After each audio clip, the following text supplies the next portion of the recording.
Dezembro em St. Paul Park, Minnesota, é uma época mágica.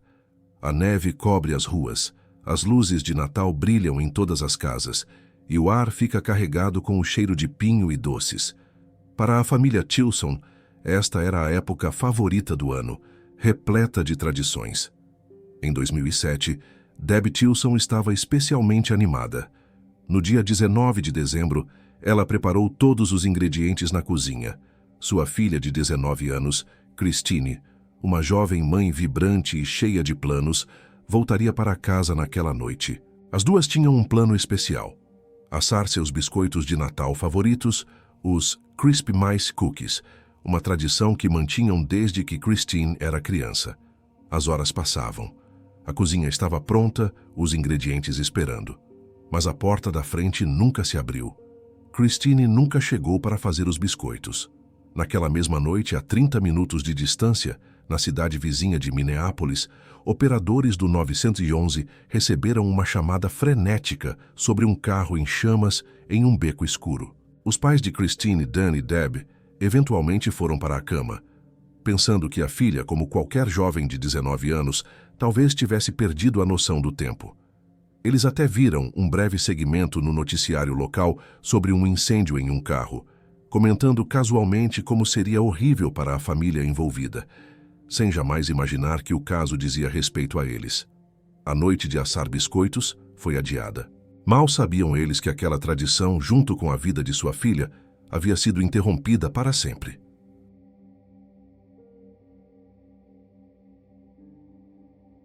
Christine Larson, de 19 anos, nasceu em 24 de fevereiro de 1988. Ela morava em St. Paul Park, Minnesota, uma comunidade unida de cerca de 5.000 habitantes, descrita como um ótimo lugar para criar uma família, cheio daquela gentileza do meio-oeste. A cidade se transformava no Natal, tornando-se um lugar mágico, e a família de Christine adorava as tradições dessa época. Christine era a caçula de 4 irmãos, sendo 8 anos mais nova que o irmão anterior, o que a tornava a queridinha, ou bebê da família. Ela vivia com sua mãe, Deb, e seu padrasto, Dan Tilson. Amigos e familiares a descreviam como uma Spitfire, explosiva, cheia de vida, espontânea, alegre e muito bondosa. Era uma jovem loira que amava música e dança e que confiava nas pessoas vendo o melhor em todos. Acima de tudo, Christine era mãe de um menino chamado Darren, ou Darian, que na época tinha 22 meses, quase 2 anos. Darren era seu mundo inteiro e ela dedicava sua vida a ele. O pai de Darren era Zachary Matthews, que tinha 21 anos em 2007. Eles começaram a namorar em 2004 e Christine engravidou aos 16 anos. Seus pais foram muito compreensivos e permitiram que Zachary, que era 2 anos mais velho, morasse com eles durante a gravidez. Zachary vinha de uma criação turbulenta e, segundo relatos, tinha problemas mentais e dificuldade em controlar a raiva. Christine e sua família tentaram ajudá-lo, e ele parecia determinado a construir uma vida melhor. Após o nascimento de Darren em 2006, o casal se mudou para um apartamento próprio. No entanto, o relacionamento terminou em maio de 2007, quando Christine pegou Darren e voltou para a casa dos pais. Para sua mãe, ela disse apenas que não deu certo e que Zachary queria um estilo de vida de festa, enquanto ela buscava estabilidade. Contudo, a mãe de Christine ouviu de amigos que a separação ocorreu depois que Zachary foi agressivo com ela, deixando-a bem machucada. Apesar disso, eles mantinham um bom contato por causa de Darren, e Zachary ainda era considerado parte da família. Christine não era festeira, não bebia nem usava drogas. Ela estava focada em seu futuro, prestes a se formar na escola de bartender, onde treinava com seu padrasto, e planejava se matricular na escola de enfermagem. Na noite de 19 de dezembro de 2007, uma quarta-feira, a poucos dias do Natal, Deb Tilson estava na cozinha esperando por Christine. As duas tinham planos especiais: assar seus biscoitos de Natal favoritos, os chamados Crispy Mice Cookies, biscoitos de rato crocantes, uma tradição que mantinham desde que Christine era pequena. Deb havia comprado e separado todos os ingredientes. As horas passaram. Às 18h37, Christine ainda não havia chegado. Deb e Dan esperaram, mas acabaram decidindo ir para a cama, pois ambos trabalhavam na manhã seguinte. Eles presumiram que Christine, como qualquer jovem de 19 anos, havia perdido a noção do tempo. Antes de dormir, eles assistiram ao noticiário na televisão e viram uma reportagem sobre um carro em chamas a 30 minutos de distância, em Minneapolis, onde uma jovem havia sido encontrada morta. Dan chegou a comentar com a esposa: "Que horrível! Imagine ser a família dela", sem jamais imaginar que falavam de sua própria filha. Enquanto Deb esperava em vão, a tragédia já estava em andamento. Por volta das 20 horas, a 30 minutos de St. Paul Park, o 911 de Minneapolis recebeu uma ligação frenética. Um morador, descrito em algumas fontes como um homem e em outras como uma mulher, relatou um carro pegando fogo em um beco ou na rua atrás de sua casa. Um vizinho rapidamente pegou um extintor de incêndio e correu para apagar as chamas. Foi então que eles perceberam o horror da situação. Havia uma pessoa no banco de trás. O morador ligou para o 911 uma segunda vez, gritando que havia um corpo dentro do carro. Uma das testemunhas, em pânico, ainda tentou puxar a vítima para fora do veículo, na esperança de que ela tivesse apenas sufocado com a fumaça, mas logo percebeu que a jovem já estava sem vida. Quando a polícia chegou ao beco, ficou claro que se tratava de um homicídio brutal. O corpo, de uma jovem no final da adolescência ou início dos 20 anos, estava parcialmente queimado, mas reconhecível. Os investigadores notaram imediatamente que o fogo não fora a causa da morte. A vítima apresentava marcas claras de ligadura no pescoço e hemorragias pontuais, petequias, ao redor dos olhos, sinais clássicos de um estrangulamento violento. O maior indício foi o que ela não estava vestindo. Era uma noite gélida de dezembro em Minnesota, com temperaturas que podiam chegar a menos 10 graus Celsius, mas a vítima estava sem sapatos e sem casaco. Para a polícia, isso era um sinal claro de que ela havia sido morta em um local fechado e aquecido, e depois transportada para o beco. Dentro do carro, os investigadores encontraram uma lista telefônica no banco de trás, que eles acreditavam ter sido usada como acelerador para iniciar ou intensificar o fogo. Eles também localizaram a bolsa da vítima. Dentro dela, encontraram uma carteira de motorista do estado de Minnesota com a foto e o nome, Christine Larson. A foto correspondia ao rosto da vítima. Os vizinhos que encontraram o carro insistiram que não o reconheciam. O dono da casa forneceu uma informação crucial. Ele havia saído às 19h30 e o carro não estava lá. Quando retornou às 20 horas, o veículo estava em chamas. Isso deu à polícia uma janela de tempo exata de apenas 30 minutos para o crime ter ocorrido. A cena ficou ainda mais assustadora quando os policiais encontraram uma cadeirinha de bebê vazia e queimada no banco de trás.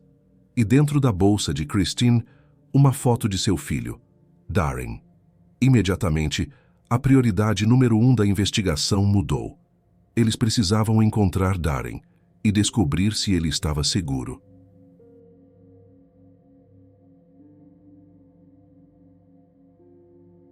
Na madrugada gelada de 20 de dezembro de 2007, aproximadamente às 3 horas da manhã, a polícia bateu à porta da casa da família Tilson. Dan e Deb, confusos, sentaram-se com os oficiais à mesa da cozinha. Foi ali que receberam a notícia que destruiria seu mundo. Sua filha, Christine, havia sido encontrada morta. O choque e a dor foram indescritíveis. Mas em meio ao luto devastador, um pânico imediato tomou conta dos pais. Onde estava Darren? Sabendo que o neto não estava com Christine, eles imediatamente ligaram para a única outra pessoa que poderia estar com ele. O pai do menino e ex-namorado de Christine, Zachary Matthews. Zachary atendeu o telefone. A primeira onda de pânico diminuiu quando ele confirmou que Darren estava com ele, são e salvo. Foi um enorme suspiro de alívio para os avós. Zachary, então, contou sua versão dos acontecimentos do dia anterior. Ele disse que ele e Christine tinham planos de se encontrar naquela tarde para fazer compras de Natal com Darren, mas ela nunca apareceu no horário combinado, o que ele achou estranho. Foi nesse momento, pelo telefone, que Deb teve que dar a notícia a Zachary sobre o que havia acontecido com Christine. A reação dele foi explosiva.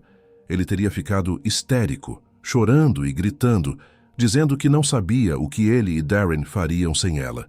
Consumidos pela dor, e num gesto de compaixão e união familiar, Deb e Dan convidaram Zachary e Darren para ficarem em sua casa, para que pudessem enfrentar o luto juntos.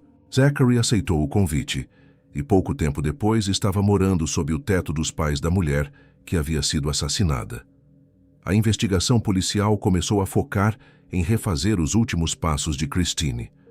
A prioridade era estabelecer uma linha do tempo. Sua mãe, Deb, forneceu o ponto de partida. A última vez que viu a filha foi aproximadamente às 13h20, 1:20 p.m., da tarde de 19 de dezembro. Christine disse à mãe que estava saindo para levar sua amiga, Marcela, a uma loja de conveniência local e que depois disso iria se encontrar com Zachary para buscar Darren. Os detetives foram imediatamente para essa loja e conseguiram as imagens das câmeras de segurança. O vídeo confirmou a história de Deb. As câmeras mostraram Christine chegando, sua amiga Marcela saindo do carro e Christine entrando na loja sozinha.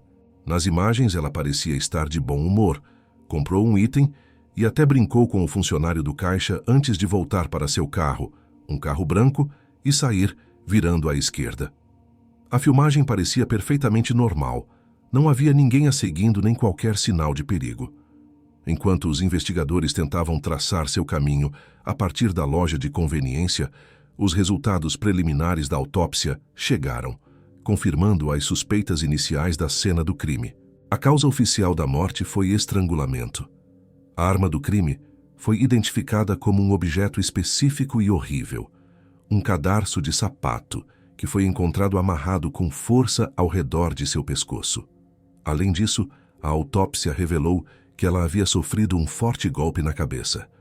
Isso provou conclusivamente que a morte foi um ato de violência brutal e que o incêndio do carro foi apenas uma tentativa de destruir evidências. A polícia precisava de um suspeito. Logo, uma nova pista surgiu através dos amigos de Christine. Uma amiga de infância dela, que a conhecia desde o jardim de infância, ligou para a polícia em pânico. Ela disse que estava assistindo ao noticiário, viu as imagens do carro queimado e reconheceu imediatamente a cadeirinha de bebê de Darren. Essa amiga perguntou à polícia se eles já haviam falado com o novo namorado de Christine, um rapaz chamado Derek Brown. Este nome era novo para os investigadores. Eles imediatamente tentaram localizar Derek, mas descobriram que ele estava, essencialmente, desaparecido. Ele não havia aparecido para trabalhar em 20 de dezembro e não estava atendendo seu telefone. Este comportamento, um dia após o assassinato de sua namorada, era extremamente suspeito. A fuga de Derek, no entanto, durou pouco. No dia seguinte, 21 de dezembro, a polícia conseguiu localizá-lo através de amigos e o convenceu a ir à delegacia. Derek explicou seu desaparecimento. Ele alegou que estava tão chateado e quebrado, so capote, com a notícia que simplesmente não queria falar com ninguém e precisava desaparecer por um tempo. Foi então que Derek deu à polícia a informação mais crucial que tinham até o momento. Ele disse que, por acaso, tinha visto Christine no dia do assassinato. Ele afirmou que foi pouco depois das 14h15, 2:15 p.m. Ele estava andando pela rua em St. Paul, onde morava, quando a viu passando de carro. Ele acenou, ela parou. Segundo Derek, Christine disse que estava a caminho para buscar seu filho. Eles conversaram brevemente sobre se encontrarem mais tarde ou no dia seguinte. Ele confirmou que ela estava sozinha e parecia feliz e animada. A polícia ficou imediatamente cética. Além de seu desaparecimento suspeito, Derek agora se colocava como, possivelmente, a última pessoa a ver Christine viva. Para verificar sua história, Os detetives puxaram os registros de seu celular, focando especificamente na janela do crime, entre 19 horas e 30 minutos, 7h30 p.m., e 20 horas, 8h p.m. Os resultados foram conclusivos. Os registros do celular de Derek confirmaram que ele estava exatamente onde alegou estar, na casa de seu irmão, em outra cidade, longe de Minneapolis. Ele estava dizendo a verdade. Derek Brown foi inocentado. Com Derek fora da lista de suspeitos, a investigação voltou-se para Zachary Matthews. Na manhã de 20 de dezembro, ele foi levado à delegacia para uma entrevista formal e rotineira. Ele parecia abatido, desanimado, mas estranhamente calmo. Ele descreveu seu relacionamento com Christine como sólido, afirmando que eles tinham um bom sistema de coparentalidade e que ele ainda era próximo da família dela. Ele então repetiu em detalhes o álibi que havia mencionado por telefone. O plano, ele disse, era que Christine o encontrasse em seu apartamento às 14 horas. De lá, os três iriam a um festival de Natal local para conseguir brinquedos para Darren. Uma fonte menciona um banco de brinquedos para famílias com menos condições. Zachary alegou que ela nunca chegou. Ele disse que ligou para ela aproximadamente às 14 horas e 5 minutos, mas ela não atendeu. Depois de esperar, ele decidiu ir sozinho com Darren. Ele afirmou ter pegado um ônibus com o filho aproximadamente às 15 horas. Eles teriam chegado ao festival por volta das 16 horas. Segundo ele, ficaram lá por cerca de 1 hora. Algumas fontes dizem até 16h30, outras 17h30, e depois pegaram o ônibus de volta para seu apartamento, onde, segundo ele, permaneceram pelo resto da noite. Era um álibi detalhado e a polícia imediatamente começou a verificá-lo. Para surpresa dos investigadores, o álibi de Zachary parecia ser à prova de falhas. A polícia confirmou que ele esteve no festival. A prova era concreta. Havia uma folha de registro, sign-in sheet no evento, e o nome de Zachary estava nela. Além disso, outras testemunhas no festival confirmaram ter visto Zachary e o pequeno Darren lá, exatamente nos horários que ele havia alegado. Com um álibi aparentemente tão sólido, verificado por registros e testemunhas, Zachary não foi considerado suspeito naquele momento. A investigação, tendo inocentado Derek e confirmado o álibi de Zachary, parecia ter voltado à estaca zero. A investigação parecia ter chegado a um beco sem saída. Com o novo namorado de Christine, Derek, inocentado pelos registros de seu celular, e o álibi do ex-namorado, Zachary, aparentemente confirmado por testemunhas, e uma lista de presença no Festival de Natal, os detetives tinham um mistério logístico. Como o assassino fugiu? O carro foi abandonado em um beco de Minneapolis e incendiado. O perpetrador não podia simplesmente ter desaparecido no ar. Foi então que um investigador teve uma ideia crucial ao analisar o mapa da área. Eles perceberam que uma grande rodovia, a Interestadual 94 e 94, passava muito perto da cena do crime. A teoria era que o assassino poderia ter fugido a pé pela rodovia, um ato perigoso e altamente visível. Para verificar essa hipótese, os detetives vasculharam os registros de chamadas do 911, 911 para a I-94 naquela noite, e eles encontraram. Um motorista havia ligado para a emergência para relatar algo estranho. Um homem caminhando sozinho ao longo da autoestrada. A informação mais importante foi a direção desse homem. Ele estava caminhando para longe de Minneapolis, local do incêndio, e em direção a St. Paul, a cidade onde Zachary Matthews morava. Essa ligação mudou tudo. A suspeita recaiu imediatamente sobre Zachary. Embora seu álibi no festival estivesse confirmado, ele havia dito à polícia que, após retornar, passou o resto da noite em casa. Os investigadores decidiram verificar essa afirmação e puxaram os registros do celular de Zachary. Os dados não mentiram. O álibi de Zachary para a noite desmoronou. Os registros mostravam que seu telefone não estava em seu apartamento.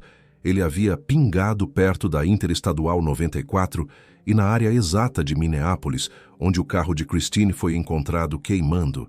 tudo dentro da janela crucial do crime, entre 19 horas e 30 minutos e 20 horas. Ele havia mentido descaradamente. Isso criou uma situação incrivelmente tensa. O principal suspeito do assassinato brutal de Christine estava naquele exato momento vivendo e dormindo na casa dos pais dela, compartilhando o luto. A polícia precisava agir rápido, mas com cautela. Eles obtiveram um mandado de busca para o apartamento de Zachary e pediram aos pais de Christine que o mantivessem em sua casa, dando à equipe forense tempo para entrar no apartamento sem que ele soubesse. O que encontraram lá selou seu destino. Havia várias listas telefônicas idênticas àquela usada como acelerador no carro. Eles encontraram sangue, manchas visíveis em um poste ou batente entre a cozinha e a sala, e testes com luminol revelaram grandes áreas nas paredes onde alguém havia tentado freneticamente limpar o sangue. Também havia sangue no colchão e nos lençóis de Zachary. Em seguida, encontraram uma carta de 4 páginas, escrita à mão por Zachary para Christine, que nunca havia sido enviada. Seu conteúdo contradizia sua história de que ele estava feliz por ela. A carta era desesperada, implorando por reconciliação, prometendo mudar e expressando raiva pela separação. Finalmente, no armário, encontraram a arma do crime, um par de tênis, Vans pretos e brancos. Um dos sapatos estava sem o cadarço. Com as evidências físicas seguras, os detetives ligaram para a casa dos Tilson. Eles informaram a Deb e Dan que Zachary era agora o principal suspeito do assassinato de sua filha. Foi um momento de puro horror para os pais, que tiveram que processar essa informação, enquanto o suspeito estava sentado na sala de estar, a apenas 15 pés, cerca de 4 a 5 metros de distância. A polícia implorou para que mantivessem a compostura e apenas dissessem a Zachary que os detetives queriam falar com ele novamente. Zachary foi levado à delegacia. Por aproximadamente 3 horas, ele negou tudo. Ele repetiu sua história original, insistindo que era inocente. Vendo que as acusações diretas não estavam funcionando, os detetives mudaram de tática. Eles usaram a própria carta de Zachary contra ele. Eles fingiram empatia, dizendo que a carta provava que ele tinha um coração e realmente a amava, sugerindo que talvez Christine tivesse feito algo para provocá-lo ou magoá-lo. A manipulação psicológica funcionou. Zachary quebrou. Ele mudou sua história abruptamente, admitindo uma parte com 3 palavras. Eu a encontrei. Ele então contou uma nova história elaborada. Alegou que voltou do festival e, para seu choque, encontrou o corpo sem vida de Christine dentro de seu armário. Ele disse que entrou em pânico. Nessa versão, ele admitiu ter deixado seu filho pequeno sozinho no apartamento, carregado o corpo de Christine para o carro dela, dirigido 10 milhas, cerca de 16 quilômetros, até o beco e abandonado o veículo. No entanto, ele negou veementemente as 2 partes cruciais. Insistiu que não a matou, culpando um suposto invasor, e que não ateou fogo ao carro, alegando que outra pessoa deve ter feito isso depois que ele saiu. A confissão parcial de Zachary, onde ele alegava ter simplesmente encontrado o corpo de Christine em seu armário, não foi suficiente para deter a investigação, mas, combinada com as esmagadoras evidências físicas, levou à sua prisão. Zachary Matthews foi preso em 24 de dezembro de 2007, na véspera de Natal, apenas 5 dias após o assassinato. Apesar de ele continuar a negar veementemente que cometeu o assassinato ou que ateou fogo ao carro, a promotoria usou as evidências do apartamento, os registros telefônicos e a linha do tempo para construir o caso no tribunal.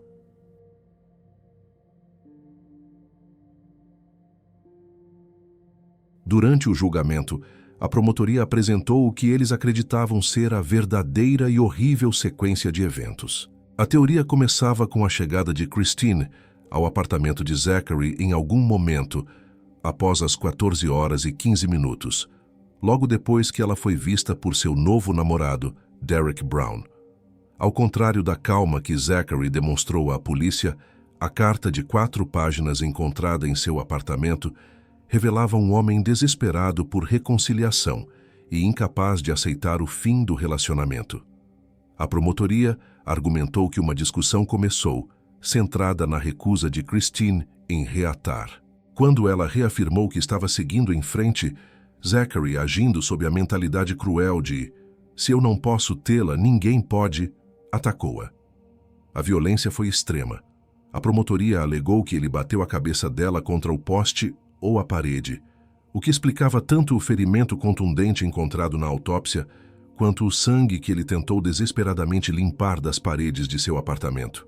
Em seguida, ele a estrangulou. A arma do crime, conforme indicado pela evidência no armário, foi o cadarço arrancado de seu próprio tênis, que foi encontrado firmemente amarrado ao redor do pescoço dela na cena do crime. O detalhe mais devastador apresentado pela promotoria foi que o filho do casal, Darren, de apenas 22 meses, estava presente no apartamento e testemunhou o assassinato de sua mãe. Após o assassinato, Zachary escondeu o corpo de Christine dentro de seu armário. Foi então que ele, de forma calculada, começou a construir seu álibi.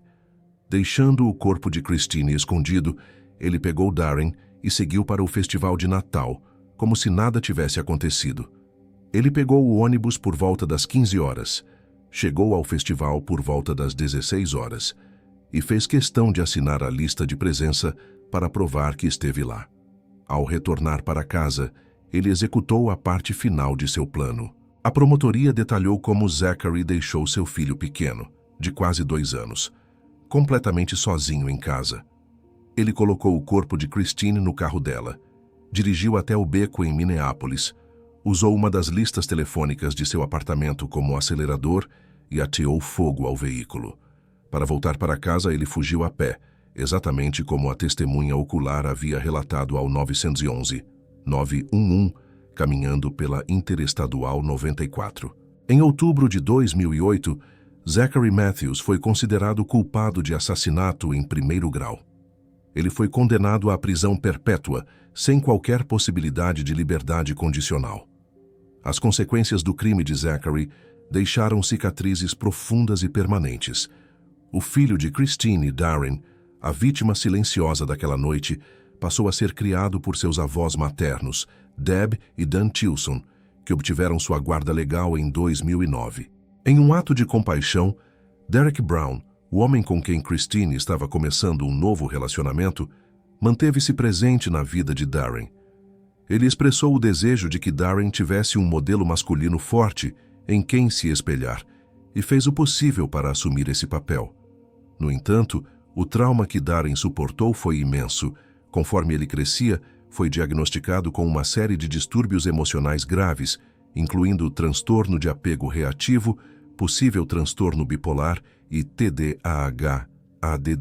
Sua avó, Deb, revelou que ele sofria de apagões, blackouts e crises de raiva incontroláveis. Terapeutas e a polícia afirmaram ter certeza de que, apesar de ter menos de 2 anos na época, ele era velho o suficiente para ter presenciado o assassinato de sua mãe, um evento que o marcou profundamente. Para a família Tilson, a tragédia redefiniu suas vidas. Dan, o padrasto de Christine, ficou arrasado, pois via Zachary, a quem ele havia acolhido, como um filho. A família, que adorava as festas de fim de ano, descobriu que o Natal nunca mais foi o mesmo. As tradições que definiam sua família morreram com Christine. Os biscoitos Crisp Mice, que Deb estava esperando ansiosamente para assar naquela noite, nunca mais foram feitos. Deb descreveu a experiência de criar Darren como agridoce, bittersweet. Embora ela visse seu neto como um pedacinho vivo de sua filha, a semelhança era dolorosa. Ela comentou que a maneira de Darren levar a vida era tão parecida com a de Christine que isso trazia uma saudade imensa e constante. Zachary foi encarcerado em uma prisão localizada a apenas 20 minutos de carro da casa de Deb. Ela afirmou que nunca foi visitá-lo. Por muitos anos, Zachary manteve sua inocência, só admitindo formalmente sua culpa muito mais tarde, por volta de 2016. De forma perturbadora, foi revelado que nos dias e meses seguintes ao assassinato, ele havia criado um perfil no MySpace, onde lamentava publicamente a perda de Christine, escrevendo o quanto sentia falta dela. e chegou ao ponto de alterar seu status de relacionamento para casado com a mulher que ele havia assassinado.